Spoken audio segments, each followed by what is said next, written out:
اور عظیم الشان، نرالا، حیران کر دینے والا معجزہ اللہ نے اپنے محبوب کو عطا فرمایا۔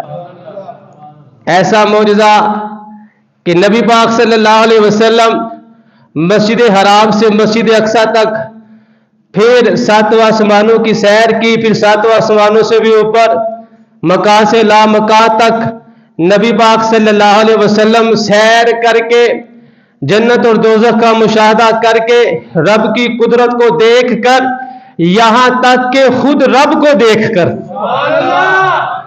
ظاہری آنکھوں سے، جاگتی آنکھوں سے اس دنیا میں اگر کسی نے اللہ کا دیدار کیا ہے، میرے بھائیوں ہماری خوش قسمتی ہے، ہمارے آقا نے دیدار فرمایا ہے۔ اسی لیے تو ہم کہتے ہیں سب سے اولا والا، سب سے بالا والا، خلق سے اولیاء، اولیاء سے رسول، سب رسولوں سے اعلیٰ۔ تو دیدار بھی کر لیا، جنت اور دوزخ کا مشاہدہ بھی کر لیا، اللہ کی قدرت کو بھی دیکھ لیا۔ جب واپس آئے ٹائم کتنا لگا؟ بستر گرم تھا، کنڈی ہل رہی تھی، اتنا ٹائم لگا۔ اللہ سے کہتے ہیں عرش کی عقل دنگ ہے، چرخ میں آسمان ہے۔ عرش کی عقل دنگ ہے، چرخ میں آسمان ہے، جانے مراد اب کدھر ہائے تیرا مکان ہے۔ آج کا تو فلسفی پریشان ہے نا، وہ نہ سمجھ سکا معجزہ معراج کو، وہ نبی پاک صلی اللہ علیہ وسلم کی معراج کو نہ سمجھ سکا۔ آج کا فلسفی جو پریشان ہے، اعلیٰ حضرت کہتے ہیں فلسفیوں تم تو پریشان ہو ہی ہو، ادھر تو دیکھو عرش کی عقل دنگ ہے۔ آج تو عرش کی عقل بھی حیران ہو چکی ہے، چرخ میں آسمان ہے، آسمان بھی چکرا گیا ہے، حضور کدھر جا رہے ہیں؟ اعلیٰ حضرت کا پھر اپنا انداز ہے، محبت بھرا، پیار بھرا انداز۔ اعلیٰ حضرت کہتے ہیں تمہیں مسئلہ معراج سمجھ نہیں آ رہا، تم ہو نا، یہاں تو آسمان عرش کی عقل دنگ ہے، چرخ میں آسمان ہے، جانے مراد اب کدھر ہائے تیرا مکان ہے۔ اے جانے عالم، اے جانے تمنا، آج عرش کی عقل بھی حیران ہے، آج آسمان بھی چکرا گیا ہے، حضور آپ کدھر جا رہے ہیں؟ ایسا عظیم الشان، حیران کر دینے والا انوکھا معجزہ اس مہینے میں اللہ نے اپنے محبوب کو عطا فرمایا، اور پھر اس کو قرآن مجید میں بھی اللہ نے بیان فرمایا۔ فرمایا سبحان الذی اسریٰ بعبدہ لیلا من المسجد الحرام الی المسجد الاقصی الذی بارکنا حولہ لنریہ من آیاتنا۔ اللہ فرماتے ہیں پاکی ہے اسے جو لے گیا اپنے بندے کو راتوں رات مسجد حرام سے مسجد اقصی تک، مسجد حرام سے مسجد اقصی تک۔ کون سی مسجد اقصی؟ الذی بارکنا حولہ، جس کے ارد گرد ہم نے برکتیں رکھی ہیں۔ کیوں لے گیا اللہ؟ لنریہ من آیاتنا، تاکہ اللہ اپنے بندے کو اپنی نشانیاں دکھائے، اپنی قدرت دکھائے، اپنی قدرت کی عظیم نشانیاں دکھائے۔ 15ویں سپارے میں معراج شریف کا سفر تو بڑا لمبا ہے، لیکن اس آیت کے اندر نبی پاک صلی اللہ علیہ وسلم کی شان کو بیان کیا گیا۔ واقعہ معراج کا کچھ حصہ اس آیت کے اندر بیان کیا گیا ہے، اور یہ آیت اتنی شانوں والی آیت ہے جو ہمارے بزرگ تھے اعلیٰ حضرت رحمت اللہ علیہ جیسے، اور ان کے جو شاگرد ہیں، پھر اس آیت پر وہ گھنٹوں گھنٹوں تقریر کرتے تھے۔ اعلیٰ حضرت رحمت اللہ علیہ کے ایک شاگرد تھے، ان کا نام تھا علامہ ظفر الدین بہاری رحمت اللہ علیہ۔ ان کا کیا انداز تھا سنیے ذرا۔ ہر سال ہندوستان میں وہ ایک علاقے میں جاتے تھے معراج شریف کے جلسے میں بیان کرنے کے لیے۔ کہاں جاتے تھے؟ معراج شریف کے جلسے میں بیان کرنے کے لیے۔ اب دیکھیں حضور کے غلاموں کو کتنی شانیں اللہ پاک نے عطا فرمائی ہیں۔ ہر سال جانا، اور ان کے بارے میں آتا ہے ہر سال جاتے تھے، صرف ایک لفظ پڑھتے تھے اس آیت کا، پھر تقریر شروع کر دیتے تھے۔ پہلے سال گئے سبحان اللہ، پھر اگلا سال آیا پھر اسرا، پھر اسے اگلا سال آیا بعبدہ، یہ جو ایک آیت ہے اس کے ایک ایک لفظ پر وہ تقریر کر کے آتے تھے جلسے میں، اور تقریر بھی کوئی 10-15 منٹ کی نہیں ہوتی تھی، تقریر بھی 2 گھنٹوں کی ہوتی تھی۔ اور کتنے عرصے میں کتابوں میں لکھا ہے، لکھنے والے بتاتے ہیں کہ 12 سال میں اس آیت کی تشریح مکمل ہوئی جی۔ ایسی یہ آیت اللہ پاک نے اپنے محبوب کی شان میں نازل فرمائی ہے۔ اعلیٰ حضرت کہتے ہیں صدقے اس نام کے، قربان اس اکرام کے، ہو رہی ہے دونوں عالم میں تمہاری واہ واہ۔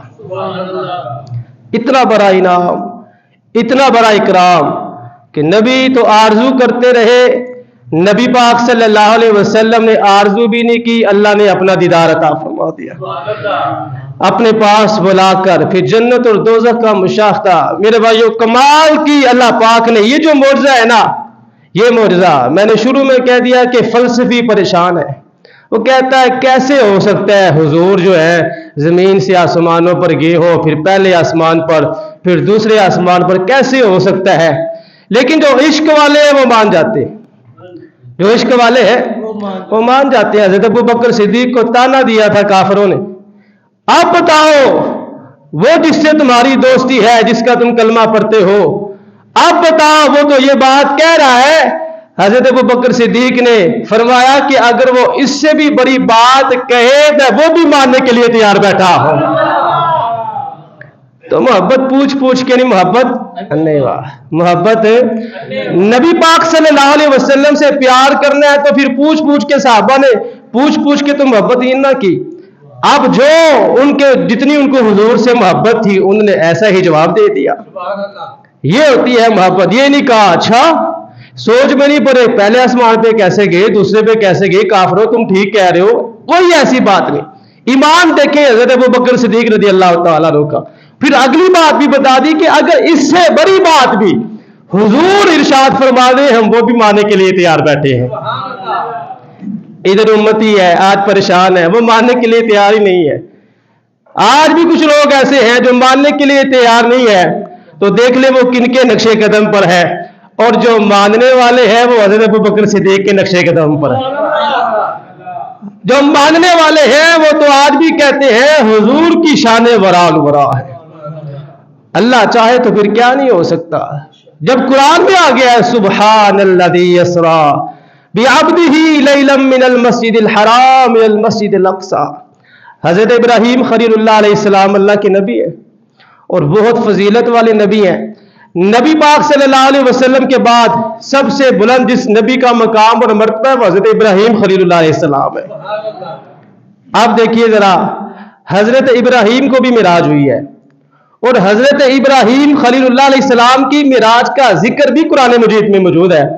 اللہ نے فرمایا وَكَذَلِكَ نُرِي إِبْرَاهِيمَ مَلَكُوتَ السَّمَاوَاتِ وَالْأَرْضِ، فرمایا ہم نے ابراہیم کو زمینوں آسمانوں کی بادشاہی دکھا دی۔ قرآن میں موجود ہے۔ اب کیسے معراج ہوئی حضرت ابراہیم کو؟ حکم ہوا پہاڑ کی چٹان پر آپ کھڑے ہو گئے۔ اب آپ کی جو معراج ہے وہ کیسی تھی؟ حکم ہوا نیچے دیکھیے۔ حضرت ابراہیم خلیل اللہ علیہ السلام نے جب نیچے دیکھا تو ساتوں زمینوں کو دیکھ لیا، اور ساتوں زمینوں میں جتنی بھی اللہ کی قدرت، اللہ کے عجائبات تھے، سب کی سب حضرت ابراہیم نے دیکھ لی۔ پھر حکم ہوا حضرت ابراہیم کو اوپر دیکھیے۔ حضرت ابراہیم خلیل اللہ علیہ السلام نے جب اوپر دیکھا تو ساتوں آسمانوں کو دیکھ لیا۔ یہ معراج ہے حضرت ابراہیم کی۔ فرمایا وَكَذَلِكَ نُرِي إِبْرَاهِيمَ مَلَكُوتَ السَّمَاوَاتِ وَالْأَرْضِ، ہم نے ابراہیم کو زمین و آسمان کی بادشاہی دکھا دی۔ یہ تو خلیل ہے، اور ادھر حبیب کا مقام دیکھیں۔ خلیل کو حکم ہوا پہاڑ کی چٹان پر کھڑے ہو جائے، نیچے دیکھے پھر اوپر دیکھے۔ اس طرح خلیل کو معراج کرائی گئی، اور جب حبیب کو معراج کرانے کی باری آئی تو جنت کو سجا دیا گیا۔ کہتے ہیں ایسے رات تارے دس دے نے اج عرش سجایا، جانا ہے غارا وچ روون والے نو مہمان بنایا جا رہا ہے۔ جب غار میں کس کے لیے روتے تھے؟ امت کے لیے روتے تھے۔ کس کے لیے پریشان تھے؟ امت کے لیے۔ کس کے لیے دعائیں تھی؟ امت کے لیے۔ ایسے رات تارے دس دے نے اج عرش سجایا جا رہا ہے، غارا وچ روون والے نو مہمان بنایا جا رہا ہے۔ ایک طرف خلیل ہے اور دوسری طرف حبیب ہے۔ خلیل کو حکم ہوا تو چٹان پر کھڑے ہو جاؤ، اور حبیب کو حکم ہوا میرے پاس آ جاؤ، اور حبیب کے لیے بھی جنت کو سجا دیا گیا۔ حوروں نے کہا جب بسم اللہ، غلمان نے پکارا الا اللہ، خود رب نے کہا ماشاء اللہ، محبوب ہمارا آوت ہے۔ پھر چرچے عرش و فرش پر چرچے، دھومیں مچ گئی۔ کس چیز کی دھومیں مچ گئی؟ نبی پاک صلی اللہ علیہ وسلم کی معراج کی دھومیں مچ گئی۔ حوروں نے کہا جب بسم اللہ، غلمان نے پکارا الا اللہ، خود رب نے کہا ماشاء اللہ، محبوب ہمارا آوت ہے۔ تو خلیل اور حبیب کا فرق دیکھیں میرے بھائیو، حبیب پھر حبیب ہے، حبیب پھر حبیب ہے۔ حبیب کے لیے جنت کو سجا دیا گیا۔ نبی پاک صلی اللہ علیہ وسلم کے لیے فرشتوں کی بارات آ گئی حضور کو لینے کے لیے۔ یہ ہے حبیب اور خلیل میں فرق۔ اللہ پاک نے اپنے محبوب کو معراج شریف کا یہ جو معجزہ عطا فرمایا ہے، قرآن مجید میں ایک حکمت اللہ پاک نے بیان فرمائی، فرمایا لِنُرِيَهُ مِنْ آیاتنا، ہم نے اپنے محبوب کو جو اپنے پاس بلایا ہے، آسمانوں کی جو سیر کرائی ہے، اس کی ایک حکمت یہ بھی ہے کہ ہم اپنے محبوب کو اپنی قدرت کی نشانیاں دکھائیں۔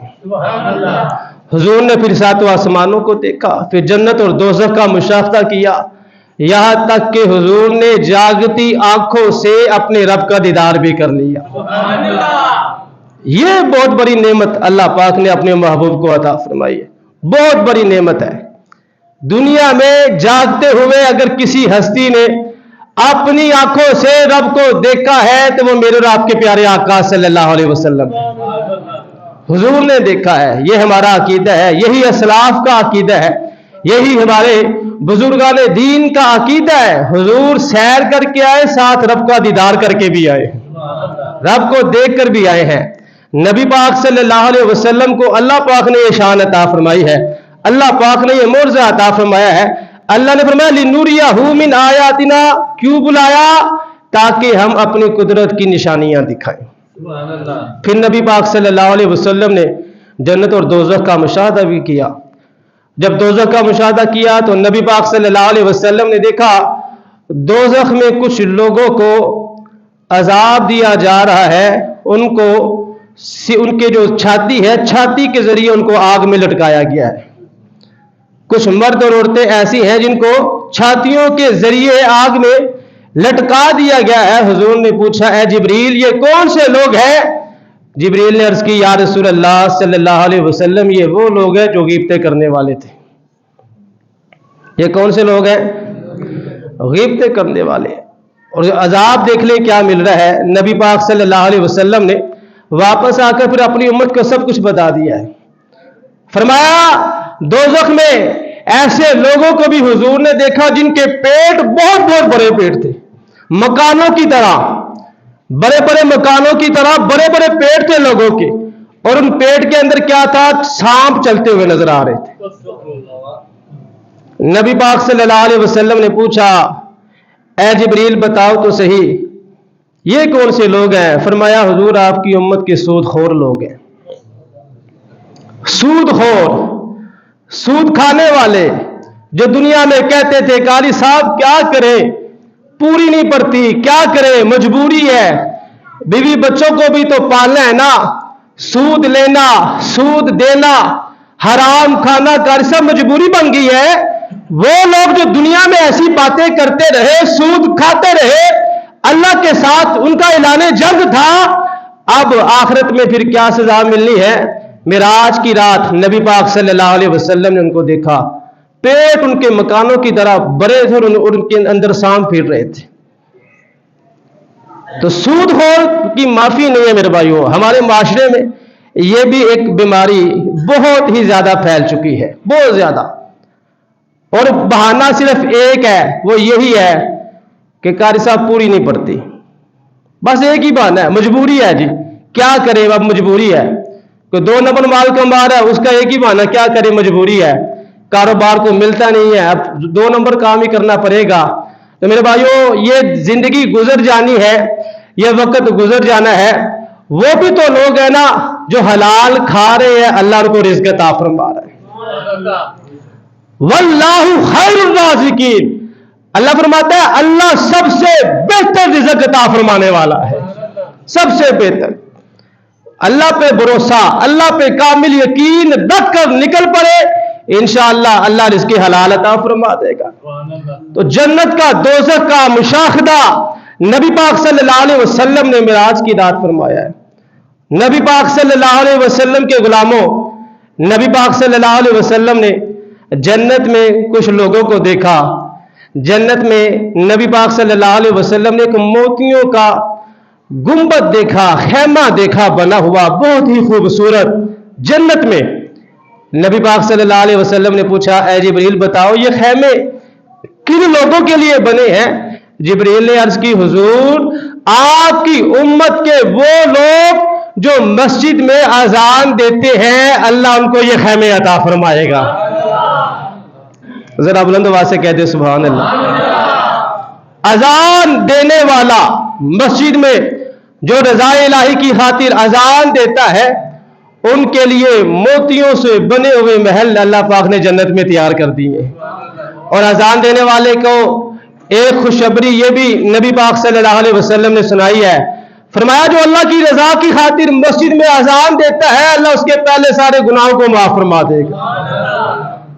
اور جو اذان دینے والے ہیں ان کے سردار کون ہوں گے قیامت والے دن؟ حضرت بلال حبشی رضی اللہ تعالی.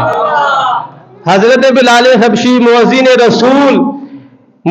رسول ہے. دنیا میں جتنے بھی لوگ اذان دے رہے ہیں قیامت والے دن ان سب کے سردار حضرت بلال حبشی ہوں گے. وہ جو بلال حبشی ہے سرور دی کا پیارا ہے، دنیا کے ہر عاشق کی آنکھوں کا وہ تارا ہے. ظلم ہوئے کتنے ان پر، سینے پہ رکھے پتھر، پھر بھی زبان پر جاری رہا لا الہ الا اللہ. جو اذان دینے والے لوگ ہیں، جو اللہ کی رضا کی خاطر مسجد میں اذان دیتے ہیں، ان کے سردار قیامت والے دن حضرت بلال حبشی رضی اللہ تعالیٰ عنہ. نبی پاک صلی اللہ علیہ وسلم نے ارشاد فرمایا جنت کا مشاہدہ کیا، حضور نے دیکھا کہ ریشم سے بنا ہوا بہت ہی خوبصورت ایک محل ہے. ذرا بلند آواز سے کہہ دے سبحان اللہ، اور زور لگا کر کہے سبحان اللہ، کیونکہ اب جن کا میں نے نام لینا ہے پھر آپ نے کیا ہی دینا ہے. حضور نے فرمایا میں نے جنت میں دیکھا ریشم کے کپڑے کا بنا ہوا بہترین ایک محل ہے. پوچھا جبریل یہ کس کے لیے ہے؟ جبریل نے عرض کی حضرت ابوبکر صدیق کے لیے ہے. ذرا بلند آواز سے کہہ دے سبحان اللہ. یہ شان ہے خدمت گاروں کی سرکار کا عالم، یہ شان ہے خدمت گاروں کی سرکار کا عالم، ہر کوئی فدا ہے بن دیکھے دیدار کا عالم. نبی پاک صلی اللہ علیہ وسلم کو معراج شریف کا اللہ پاک نے جو معجزہ عطا فرمایا لِنُرِيَهُ مِنْ آیاتنا، اس لیے تاکہ ہم اپنے محبوب کو اپنی قدرتی نشانیاں دکھائیں. آسمانوں کی سیر، پھر جنت اور دوزخ کا مشاہدہ. نبی پاک صلی اللہ علیہ وسلم نے جنت میں ایک بندے کو دیکھا جو عرش کے نور میں چھپا ہوا ہے. ذرا بلند آواز سے کہتے سبحان اللہ. کہاں چھپا ہوا ہے؟ عرش کے نور میں چھپا ہوا ہے. حضور نے پوچھا اے جبریل یہ کوئی فرشتہ ہے؟ اس کتنا مقام اس کو ملا ہے؟ جبریل میں نے عرض کی نہیں حضور یہ کوئی فرشتہ نہیں ہے. پوچھا کہ کیا یہ کوئی نبی ہے جو عرش کے نور میں چھپا ہے؟ تو جبریل میں نے عرض کی نہیں حضور یہ نبی بھی نہیں ہے. پوچھا پھر یہ کون ہے؟ تو حضرت جبریل امی نے عرض کی یا رسول اللہ صلی اللہ علیہ وسلم یہ آپ کی امت میں سے وہ بندہ ہے جس کی زبان ہر وقت اللہ کے ذکر سے تر رہتی تھی. اللہ یا رسول تین نشانیاں اس بندے کی حضرت جبریل امی نے بتائی. عرض کی یا رسول اللہ صلی اللہ علیہ وسلم ایک تو اس بندے کی عادت خوبصورت یہ تھی کہ اس بندے کی زبان ذکر الہی سے تر رہتی تھی، اور دوسری عادت یہ تھی کہ اس کا دل مسجد کے ساتھ لگا رہتا تھا، اور تیسری عادت جس کی ہمیں بڑی ضرورت ہے فرمایا یہ ایسا بندہ ہے اس کی وجہ سے اس کے ماں باپ کو کبھی بھی کسی نے گالی نہیں دی. جس کو سمجھ آئی ہے وہ کہہ دے سبحان اللہ. ایسا بندہ ہے، اس کا کردار، اس کا کریکٹر، اس کی سیرت اتنی شاندار جاندار سیرت ہے، اس کے کسی کام کی وجہ سے اس کے ماں باپ کو گالی نہیں پڑی. میں دعا کرتا ہوں اللہ ہر اولاد کو ہی ماں باپ کے لیے ایسا بنا دے. بہت بڑی بات ہوتی ہے، بہت بڑی. ہر بندہ نہیں لیکن کچھ لوگ ہوتے ہیں جن کو صرف یہی فکر ہوتی ہے کہ مجھ سے کوئی ایسا کام نہ ہو جائے کہ میرے باپ کو کوئی بات کر دے، کوئی میرے باپ کو کوئی بات کر دے، کوئی میری وجہ سے ان پہ انگلی اٹھائے.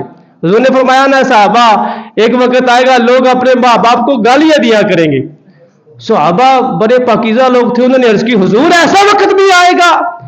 ایسے کیسے ہو سکتا ہے کہ اولاد اپنے ماں باپ کو گالیاں دے؟ نبی پاک صلی اللہ علیہ وسلم نے فرمایا اے میرے صحابہ وہ ڈائریکٹ اپنے ماں باپ کو گالیاں نہیں دیں گے، یہ کسی کے ماں باپ کو گالیاں دیں گے پھر جواب میں وہ اس کے ماں باپ کو گالیاں دے گا. یہ سبب بنے گا، یہ اس کا بچہ، یہ اس کا بیٹا سبب بنے گا کہ یہ اس کی وجہ سے اگلے بندے نے اس کے ماں باپ کو گالی دی ہے. آج دیکھ لیں ہمارے گلی محلے میں کیا ہے، یاروں دوستوں میں کیا ہوتا ہے، کوئی شرم نہیں، کوئی حیا نہیں ہے، اور ایسی وہ گالیاں دیتے ہیں پھر وہ بھی جوابی کاروائی کرتا ہے. ہمارا دین اسلام کتنا پیارا دین ہے. معراج کی رات نبی پاک صلی اللہ علیہ وسلم نے عرش کے نور میں چھپے ہوئے آدمی کو دیکھ کر جب پوچھا تو بتایا گیا اس کی ایک عادت یہ بھی ہے، اس کی سیرت، اس کا کردار، اس کا کریکٹر اتنا اچھا، اتنا شاندار جاندار ہے کہ اس کی وجہ سے کبھی بھی اس کے ماں باپ پر کسی نے انگلی نہیں اٹھائی. ہمیں چاہیے ہم ایسے بن جائیں، ہمیں چاہیے ہم ایسے بن جائیں کہ میری وجہ سے میرے ماں باپ کو کوئی بات نہ کرے، بلکہ جب بھی بات ہو وہ کہے کمال ہے آپ کا بیٹا تو بڑا ہی کمال بیٹا ہے، آپ کا جو بیٹا ہے وہ بڑا ہی اچھا بیٹا ہے. یہ جب بات ہوگی پھر ماں باپ کا دل خوش ہو جائے گا. اچھا ماں باپ کا دل جب خوش ہو گیا پھر کیا ملے گا؟ باپ راضی تو رب راضی. رضا ربی فی رضا الوالد. باپ راضی ہو گیا سمجھ لو تم نے رب کو راضی کر لیا ہے. باپ راضی تب بھی ہوگا جب اولاد اچھے کام کرے گی نا. اولاد ماں باپ کو ستائے گی نہیں، ماں باپ جب راضی ہوں گے رب بھی راضی ہو جائے گا. تو 3 نشانیاں معراج کی رات نبی پاک صلی اللہ علیہ وسلم نے جس شخص کو عرش کے نور میں چھپا ہوا دیکھا، فرمایا اس کی 3 نشانیاں ہیں، اس وجہ سے اللہ پاک نے اس کے یہ مقام اور مرتبہ عطا فرمایا ہے. تو میرے بھائیو لِنُرِيَهُ مِنْ آیاتنا، معراج جو حضور کو عطا فرمائی اس کی ایک حکمت قرآن میں یہ تھی، رب نے فرمایا ہم اپنے محبوب کو اپنے پاس بلا لے اور اپنا دیدار بھی عطا فرما دے اور اپنی قدرت کو دکھائیں. پھر ساری قدرت کو دکھایا، قدرت کی عظیم نشانیاں دیکھی حضور نے اور جاگتی آنکھوں سے اللہ کا دیدار کر لیا. حالت بیداری میں، کون سی حالت میں؟ سارے بولے کون سی حالت میں؟ یہ بھی آج کل ایک بڑا مسئلہ بن چکا ہے. کچھ لوگ کہتے ہیں جی اللہ کا دیدار نہیں کیا تھا حضور نے، کچھ لوگ یہ بھی کہتے ہیں. تو میرے بھائیوں اپنا عقیدہ محفوظ رکھیں، بچا کے رکھیں اور اپنا عقیدہ مضبوط رکھیں. نبی پاک صلی اللہ علیہ وسلم نے 7 آسمانوں کی سیر بھی کی ہے، جنت اور دوزخ کا مشاہدہ بھی کیا ہے، اللہ کی قدرت کی نشانیاں بھی دیکھی ہیں اور اپنی جاگتی آنکھوں سے رب کا دیدار بھی کیا ہے.